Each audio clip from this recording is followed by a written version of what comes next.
اور طلبہ کو سند عطا فرمائے. اور غیاث الدین صاحب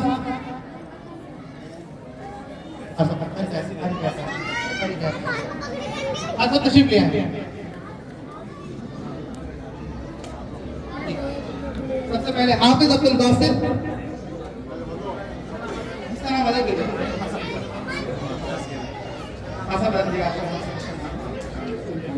محمد ثاقب اپنی سند حاصل کریں.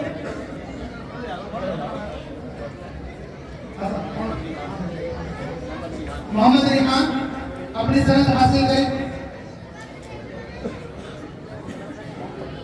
عبد الباسط اپنی سند حاصل کریں. غیاث صاحب برکات. محمد کیف اپنی سند حاصل کریں حضرت قاری صاحب سے. محمد دانش تشریف لائیں اور اپنی سند حاصل کریں. محمد سفیان قمر الہدا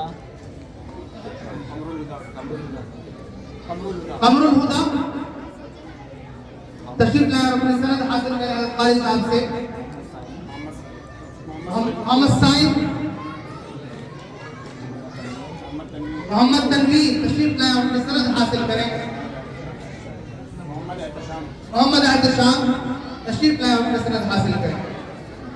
وقت کم ہے، اسٹیج پر تو ہر آدمی ہمارے جتنے بھی صاحب علم موجود ہیں، علماء موجود ہیں، واقعی یہ سب لوگ اس قابل ہیں اور اتنا علم رکھتے ہیں اور اتنی صلاحیت رکھتے ہیں کہ ایک ایک میں عالم کو بلاؤں اور ان کے دستے مبارک سے تمام طلبہ کو کچھ نہ کچھ وہ دیں.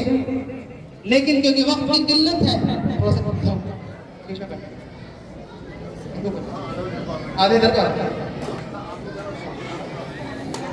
اور ایک اعلان، تمام طلبہ جنہوں نے مسابقوں میں حصہ لیا، تقریر والے مسابقے یا تلاوت والے مسابقے میں، ان تمام طلبہ کو انشاءاللہ دعا ٹور اینڈ ٹریولز کی جانب سے لاسٹ میں میڈل دیے جائیں گے. وہ اپنے میڈل حضرت قاری صاحب سے حاصل کر لیں. اب اس پروگرام کی آخری گھڑی، آخری لمحہ جس کے لیے پوری محفل سجائی گئی اور جتنے لوگ کھڑے ہیں اس بات کے شاہد ہیں، اس بات کی دلیل ہے کہ آج کا میرا جمع ہونا ہمارا کسی جب دل یعنی کہ خراشی کے لیے نہیں ہے، صرف چند باتوں کے لیے نہیں ہے. آج کا ہمارا جمع ہونا کچھ سیکھنے کے لیے ہے. آج ہم جمع ہوئے ہیں اس شخصیت کے نام پہ جب وہ انشاءاللہ ہم سے ہم کلام ہوگا، ہمارے سامنے وہ اپنے دل کی معافی ضمیر کو ادا کریں گے اور قرآن و حدیث سے ہمارے سامنے پورا نقشہ کھینچیں گے. انشاءاللہ آپ کے دل اور ہمارے دل انشاءاللہ ان کی باتوں سے منور ہوں گے. میں بہت ممنون مشکور ہوں کہ حضرت نے ہماری حقیر سی دعوت کو قبول فرمایا اور آج کی اس محفل کو رونق بخشی. اب بلا کسی تاخیر، بلا کسی تمہید کے، بہت ادب و احترام کے ساتھ اسٹیج پر جتنے علماء کرام موجود ہیں سب کی جانب سے میں حضرت والا کی خدمت میں درخواست لے کر کے حاضر ہوں کہ حضرت والا اسٹیج پر جلسہ خطابت پر تشریف فرما کر ہم سب کو مستفیض فرمائے، جس سے میری مراد حضرت مولانا مفتی رفاقت حسین صاحب ابو امامہ استاد حدیث و فقہ دارالعلوم دیوبند کا.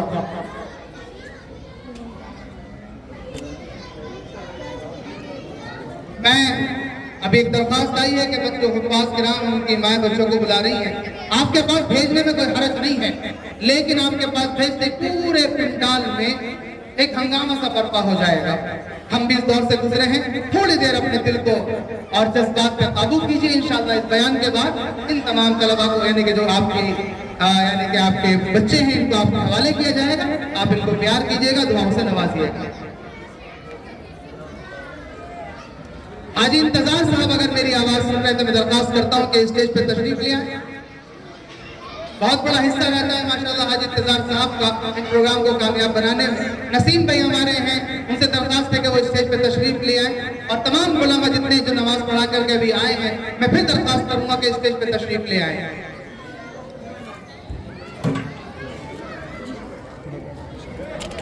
عملی کی وجہ سے جہنم لازم ہو، کفر کی وجہ سے نہیں. اگر کسی پر جہنم کفر کی وجہ سے لازم ہے تو اس کے کام نہیں آئے گی سفارش.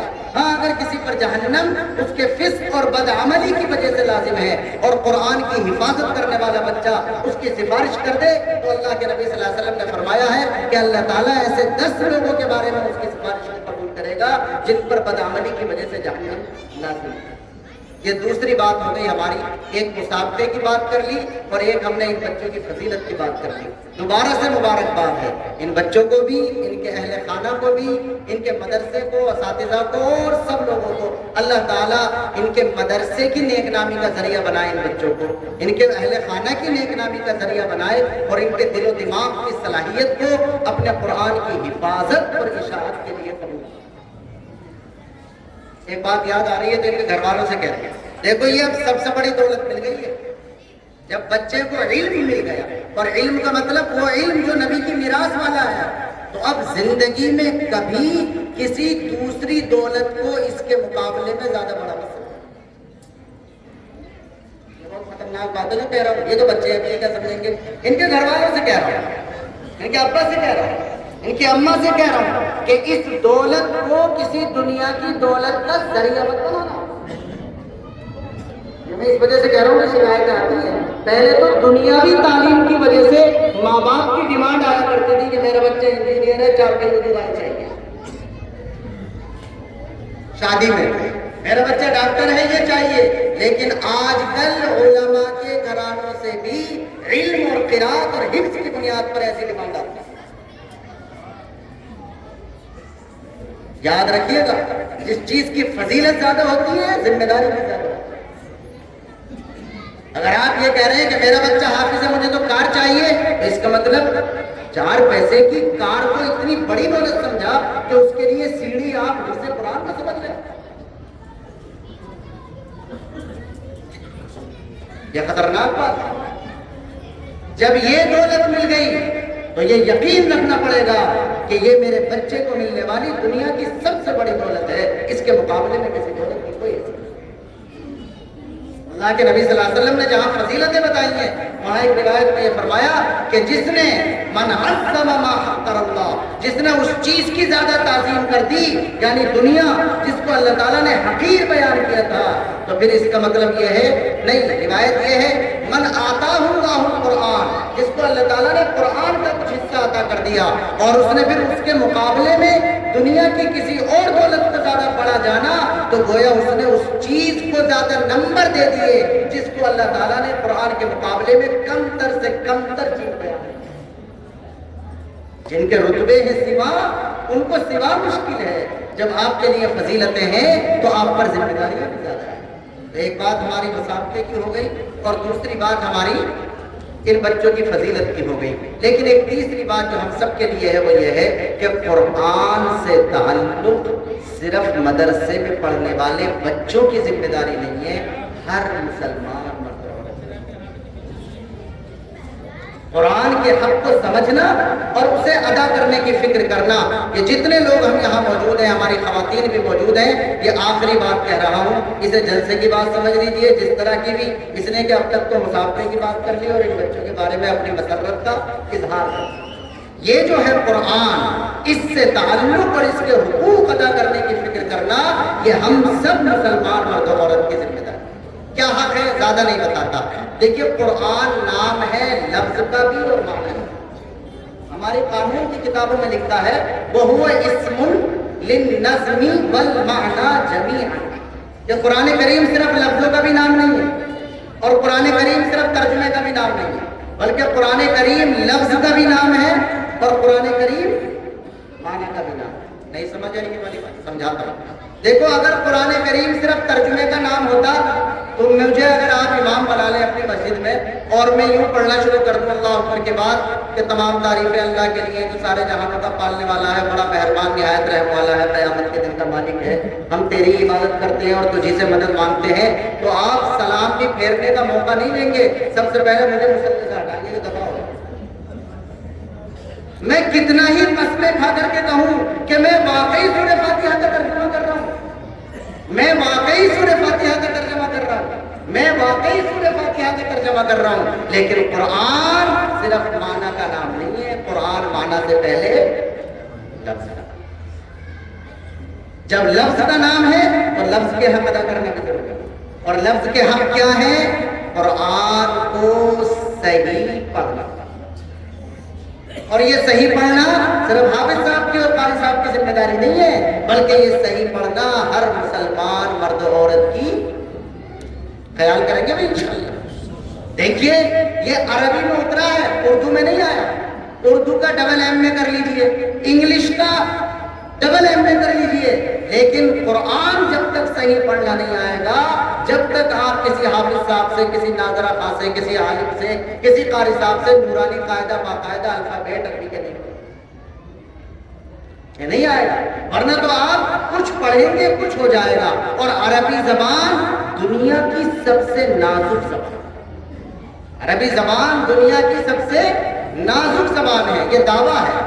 اس دعوے کے لیے کبھی اور بات کر لیں گے، ورنہ کوئی کہے کہ صاحب آپ نے اپنی مرضی سے عربی کا وہ کر دیا دعویٰ، فرنچ اتنی بڑی زبان ہے، سنسکرت اتنی بڑی زبان ہے، اور اس کے علاوہ انگریزی اتنی بڑی زبان ہے، تو اس کے لیے کسی دوسرے دن بات کر لیں گے۔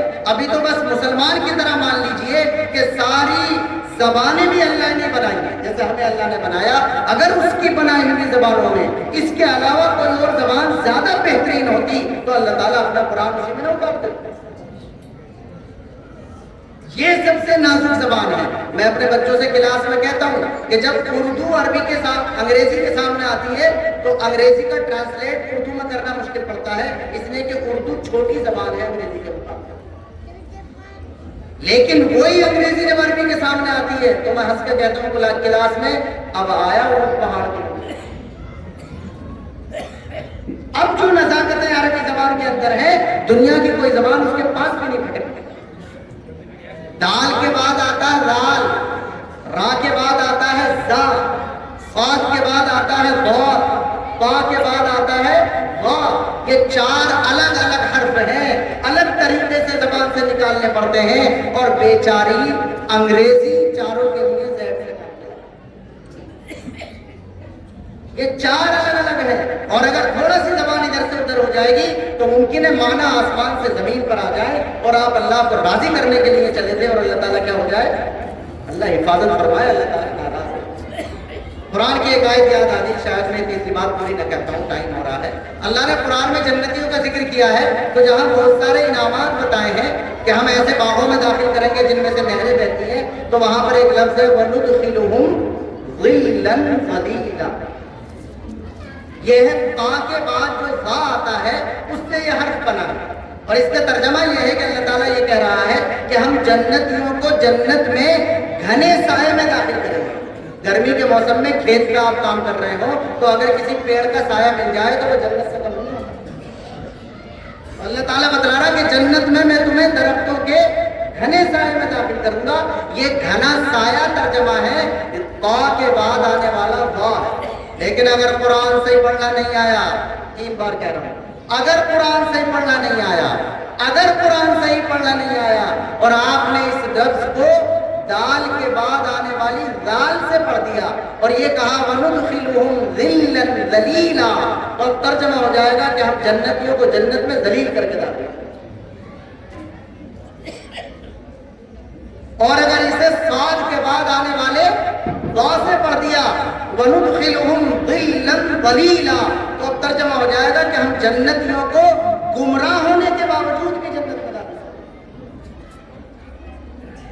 اور اگر آپ نے اسے را کے بعد آنے والے ذا سے پڑھ دیا وَنُدْخِلُهُمْ ظِلًّا ظَلِيلًا، تو ترجمہ ہو جائے گا کہ ہم جنتیوں کو جنت میں پھسلتے ہوئے رپکتے ہوئے داخل کریں۔ یہ تو بیکار لفظ ہے۔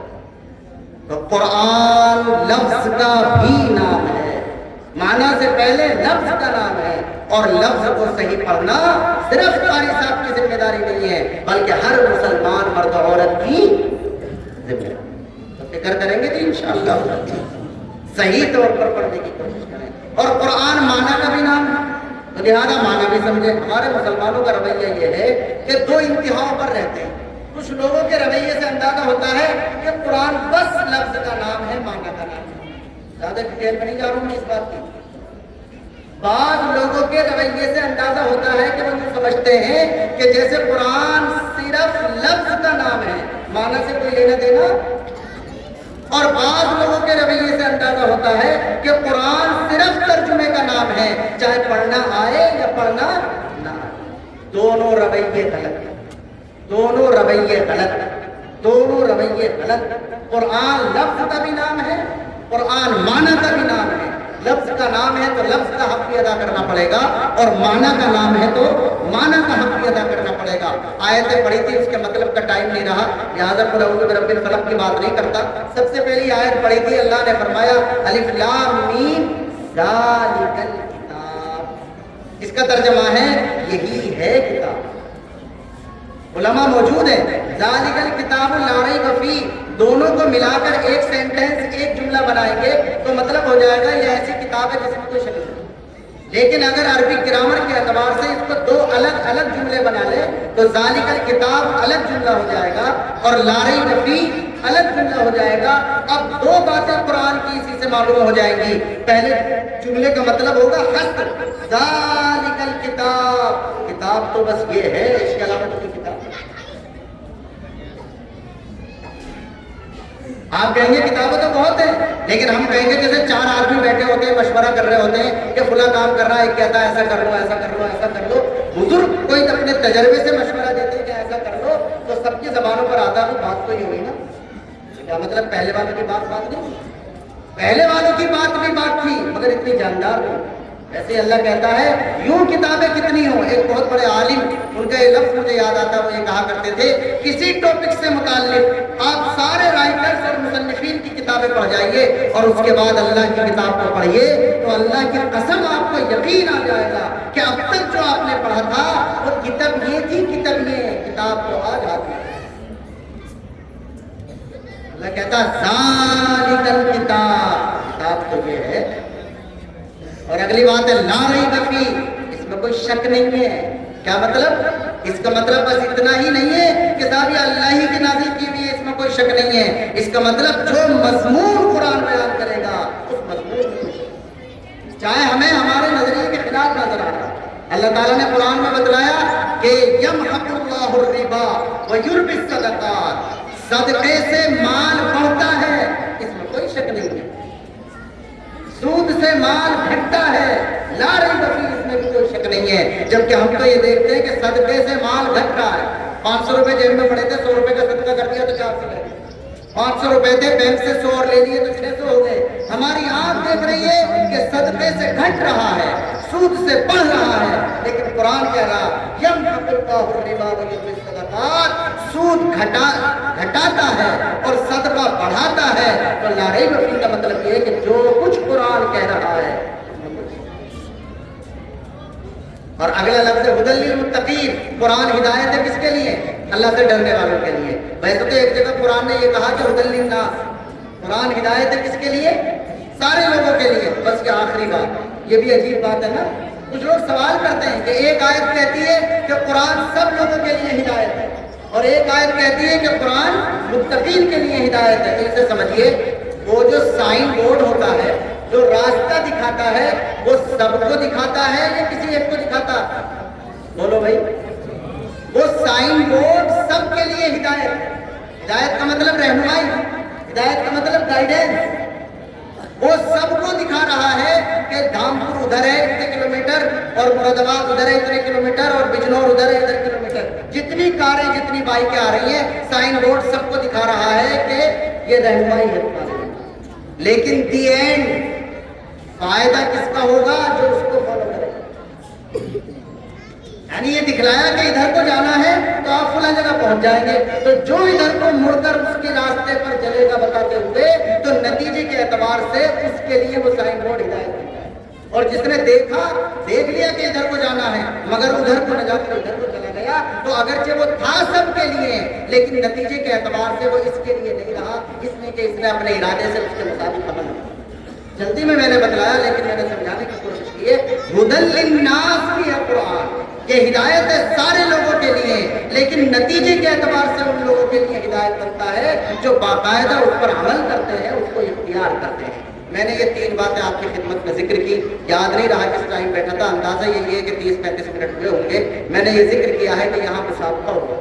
مسابقہ ایک فطری جذبہ انسانوں میں آتا ہے تو ذرا خوبصورت ہو جاتا ہے، اور اسے اپنی نسل کو آگے بڑھانے کے لیے استعمال کیا جاتا ہے۔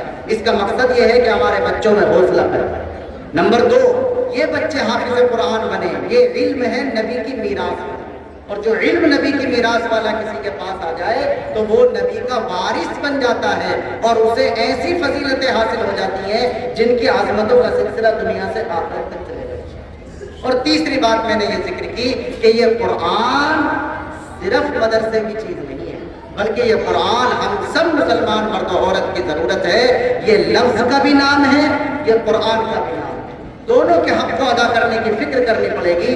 لفظ کا حق یہ ہے کہ ہم اسے صحیح پڑھیں، اور معنی کا حق یہ ہے کہ اسے صحیح سمجھنے کی کوشش کریں، اور جب سمجھیں گے تو اللہ تعالیٰ انشاءاللہ عمل کی بھی توفیق دے گا۔ اللہ تبارک و تعالیٰ ہماری سب کی حاضری کو قبول فرمائے، اور جو کچھ کہا گیا ہے خیر کی بات ہے تو عمل کی توفیق دے، کوئی کمزور بات میری زبان سے نکل گئی ہو تو اللہ تعالیٰ مجھے بھی معاف فرمائے اور اس کے شر سے ہم سب کی حفاظت کرے۔ وآخر دعوانا ان الحمدللہ رب العالمین۔